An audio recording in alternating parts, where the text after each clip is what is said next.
The echoes of the wilderness have long followed David, a man who spared the life of his pursuer twice in the shadows of caves and moonlight.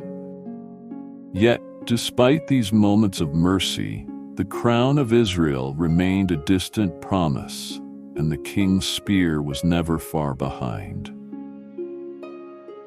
Tonight we settle into the quiet of the night to follow a shepherd who became an exile, and an exile who became a king. Let the weight of your day fall away as we step into the dust of the Judean hills and the long, winding path to a promise fulfilled. The night air in the camp was thick with the scent of wood smoke and the low murmur of 600 men. David sat apart from them, his back against a jagged rock.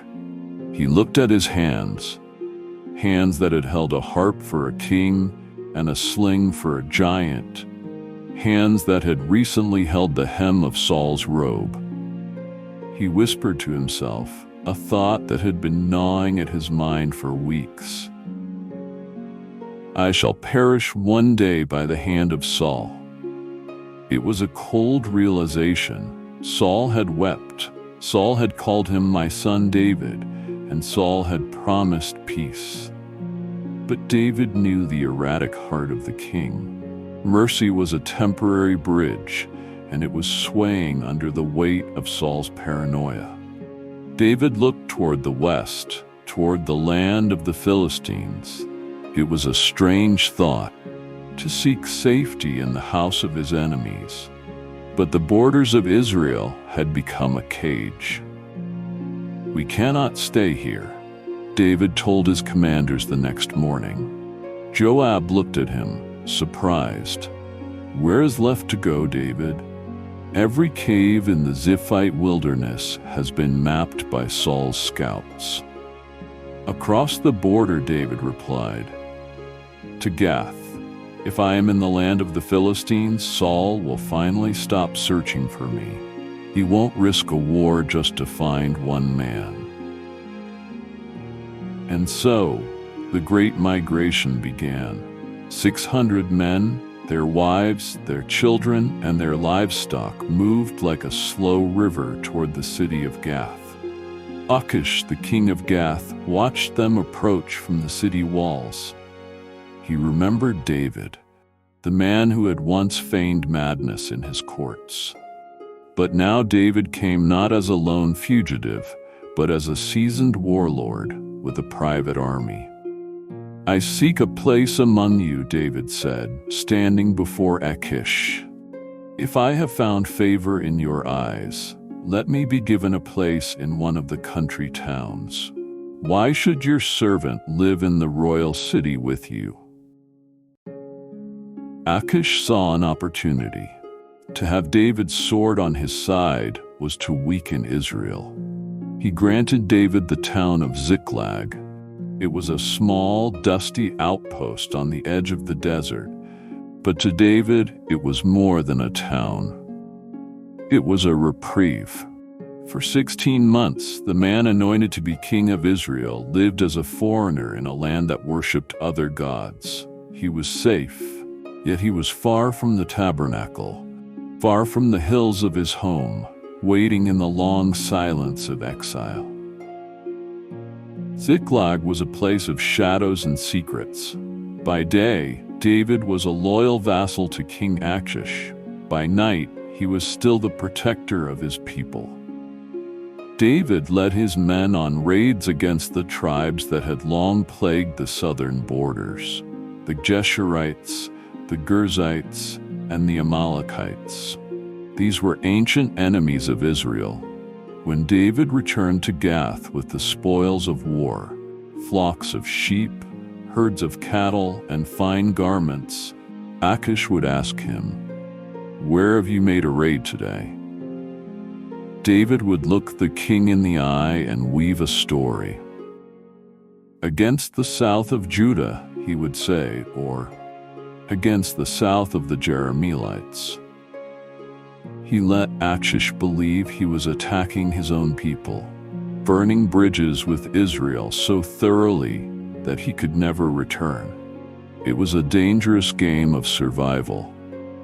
David left no survivors from his raids who could bring the truth back to Gath.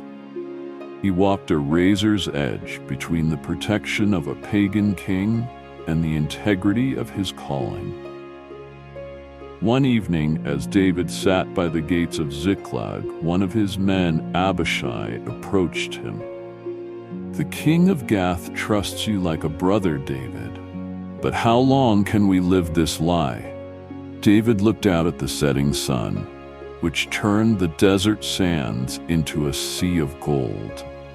"We do what we must to keep our families alive, Abishai, but do not mistake this place for home. Ziklag is a tent, not a palace. We are waiting for a wind to blow that only God can send." It was a season of moral complexity.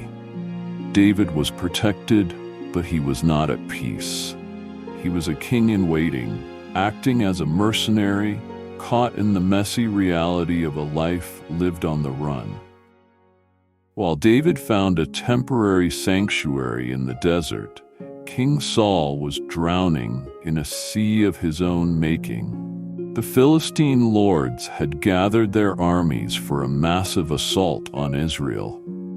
The hills of Shunem were covered with the tents of the enemy, a vast host that shimmered like a steel blade in the sun. When Saul saw the Philistine army, his heart did not burn with the courage he once possessed. It trembled. He sought the Lord, hoping for a word, a dream, a sign, anything to tell him he was not alone. But the heavens were like brass. The prophets were silent. The Urim and Thummim gave no answer. "Find me a woman who is a medium," Saul commanded his servants, his voice cracking. "I must go to her and inquire of her." His servants were hesitant. "But my lord, you yourself have cut off the mediums and spiritists from the land." "Find one," Saul barked. They told him of a woman at Endor. In the dead of night, the king of Israel stripped off his royal robes and put on the clothes of a commoner. He traveled through the darkness to a small hut hidden in the rocks. "Consult a spirit for me," Saul told the woman. She looked at him with suspicion. "You know what Saul has done. Why do you lay a snare for my life?" "As the Lord lives," Saul swore, "no punishment shall come to you for this." The woman asked who she should bring up. Saul's voice was a whisper. "Bring up Samuel." In the dim light of the hut, a figure appeared. The spirit of Samuel, grave and solemn, spoke to the trembling Saul, but there was no comfort in his words. "Why have you disturbed me?" the spirit asked. "The Lord has torn the kingdom out of your hand and given it to your neighbor David. Tomorrow, you and your sons shall be with me." Saul collapsed. He fell prostrate on the earthen floor, his strength drained by fear and hunger. He had sought the forbidden because he had lost the favor of the holy, and now the darkness he had invited was closing in. The Philistine army marched toward Jezreel. In the rear of the column, David and his 600 men marched with King Achish. David was in a precarious position. If the battle began, he would be forced to fight against his own people, against his brothers, and against Saul. But the other Philistine commanders noticed the Hebrews in their ranks. "What are these Hebrews doing here?" the lords of the Philistines demanded. Achish defended David. "Is this not David, the servant of Saul? He has been with me for days and years, and I have found no fault in him." "Send the man back," the commanders shouted, "lest in the battle he becomes an adversary to us." Is this not the David of whom they sang, 'Saul has slain his thousands and David his 10,000s'? Achish called David aside. His voice was genuinely regretful. As the Lord lives, you have been upright, but the lords do not trust you. Go back in peace. David feigned indignation to maintain his cover. But what have I done? Why may I not go and fight against the enemies of my lord the king? I know that you are as an angel of God in my sight, Achish insisted, but you must leave at daybreak. As David led his men away from the Philistine camp, he must have felt a profound sense of relief. A door he should never have walked through had been shut by the hands of his enemies. God had preserved him from the blood of his own kin, even when David's own choices had led him to the brink of disaster. For 3 days, David and his men hurried back toward Ziklag. They were tired, looking forward to the sight of their homes and the embrace of their wives. But as they crested the final hill, they did not see the familiar walls of the town. They saw a column of black smoke rising into the pale blue sky. They ran. When they reached the gates, they found only ash and silence. The Amalekites had raided the city while they were gone. The houses were charred shells. The pens were empty. Worst of all, their families were gone, taken as captives into the vast, unforgiving desert. The silence was broken by a low, guttural wail. These were battle-hardened men, warriors who had faced giants and armies, but they sat among the ruins and wept until they had no more strength to weep. David stood in the center of the devastation. He had lost his wives, Ahinoam and Abigail. But he had lost more than that. His men, in their grief and bitterness, began to turn on him. "This is David's fault," one man muttered, clutching a stone. "We followed him into the land of the Philistines, and now our children are gone," another said. They spoke of stoning him. David was utterly alone. He was an exile from his home, a reject from the Philistines, and now a target for his own friends. In that moment of absolute darkness, the scripture tells us a beautiful thing. But David strengthened himself in the Lord his God. He did not look to his army. He did not look to his own cleverness. He looked up. He remembered the oil Samuel had poured on his head years ago. He remembered the God who had delivered him from the paw of the lion. He refused to let despair have the final word. David called for Abiathar the priest. "Bring me the ephod," he said. He did not rush into the desert in a blind rage. He knelt and asked, "Shall I pursue this band? Shall I overtake them?" The answer came back clear. "Pursue, for you shall surely overtake and shall surely rescue." The pursuit was relentless.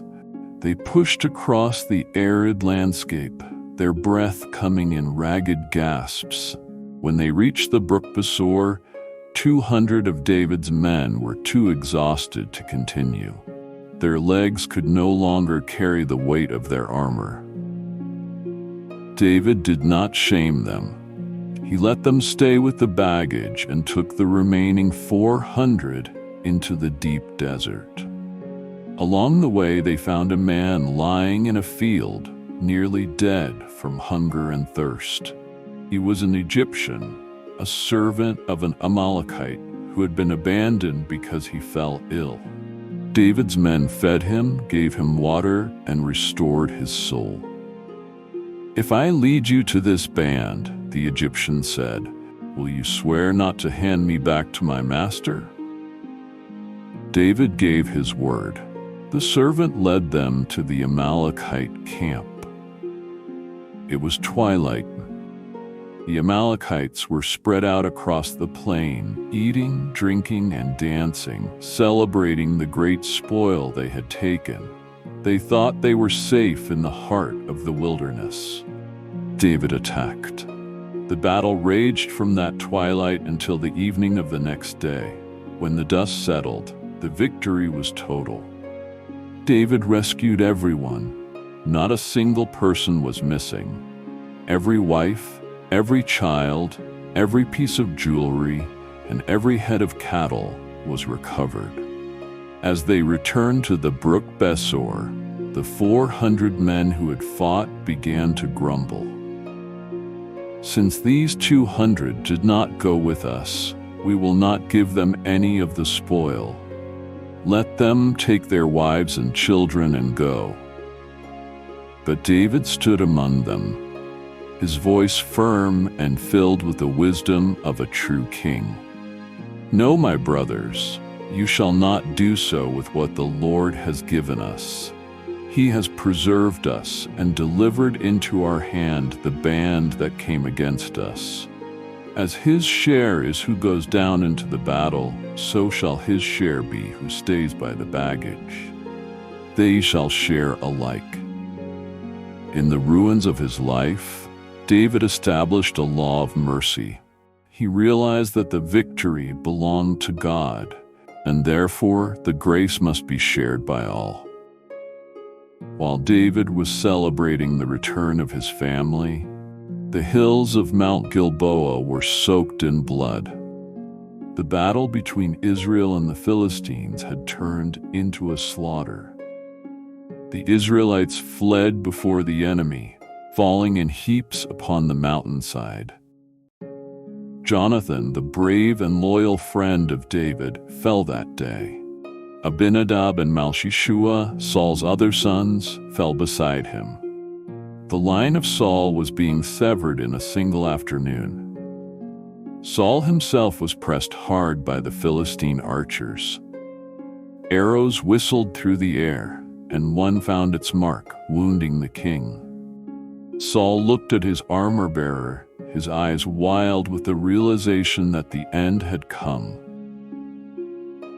"Draw your sword and thrust me through," Saul pleaded, "lest these uncircumcised come and mistreat me." But the armor-bearer was terrified and would not do it.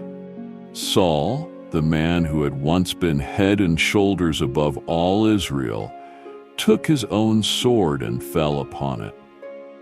When the Philistines found his body the next day, they stripped him of his armor and sent word throughout their land. They hung his body on the walls of Beth-shan. It was a tragic, hollow end for a man who had started with so much promise. The kingdom was broken, the army was scattered, and the throne was vacant.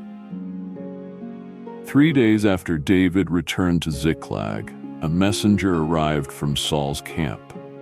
His clothes were torn and dust was on his head. He fell to the ground before David. "Where do you come from?" David asked. "I have escaped from the camp of Israel," the man replied. "The people have fled from the battle. Many have fallen and are dead, and Saul and Jonathan his son are also dead." The man told a story, perhaps true, perhaps an attempt to win David's favor, that he had been the one to deliver the final blow to Saul at the king's request. He held out Saul's crown and the armlet he had worn. David did not rejoice. He did not shout for joy that his enemy was gone and the throne was now his. Instead, he took hold of his clothes and tore them. He and all his men fasted and wept until evening for Saul, for Jonathan, and for the house of Israel. David then composed a lament, a poem of such profound grief that it was taught to the children of Judah for generations. It is known as the Song of the Bow. Your glory, O Israel, is slain on your high places, David sang. How the mighty have fallen! Tell it not in Gath, publish it not in the streets of Ashkelon, lest the daughters of the Philistines rejoice. He spoke of Saul with honor, remembering the king's better days. But his heart broke for Jonathan. I am distressed for you, my brother Jonathan. Very pleasant have you been to me. Your love to me was extraordinary, surpassing the love of women. In this moment, David showed the heart of the king God desired. He refused to celebrate the fall of his persecutor. He honored the office of the anointed, even when the man in the office had failed. David's grief was the doorway to his greatness. The period of wandering was over. David asked the Lord, "Shall I go up into any of the cities of Judah?" "Go up," the Lord replied. "To where shall I go?" "To Hebron." David moved his family and his men to the ancient city of Hebron. There, the men of Judah came to him. They did not come with swords, but with oil. They anointed David king over the house of Judah. It was a partial fulfillment. The shepherd boy from Bethlehem was now a king, but he was a king of only one tribe. The rest of the nation was still in turmoil, still clinging to the remnants of Saul's house. David did not force his way into the rest of the kingdom. He did not march on the north. He stayed in Hebron and waited.